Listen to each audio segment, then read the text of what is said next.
আমরা সিনেমার কথা বলি। সাবস্ক্রাইব করুন আমাদের চ্যানেল, বেল আইকনে ক্লিক করতেও ভুলবেন না।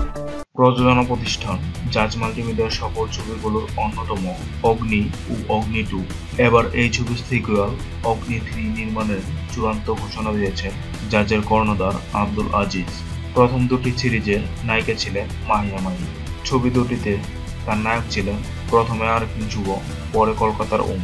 ছবিটির নতুন কিস্তি নির্মাণের বিষয়টি 9 জানুয়ারি সন্ধ্যায় নিশ্চিত করেছেন জাজ মাল্টিমিডিয়ার কর্ণধার আব্দুল আজিজ। তিনি বলেন, জাজের অগ্নি 3 করার পরিকল্পনা অনেক দিনের। এর আগে বাংলাদেশে একবার, কলকাতায় একবার ও মুম্বাই একবার, মোট 3 বার পাণ্ডুলিপি করেছি, কিন্তু কোনোটাই মন মতো হচ্ছিল না। অবশেষে পছন্দসই পাণ্ডুলিপি তৈরি হচ্ছে। এবারের গল্প মূল ভাবনায় আছেন আব্দুল আজিজ নিজে। সংলাপ ও চিত্রনাট্য লিখেছেন 3 জন লেখক।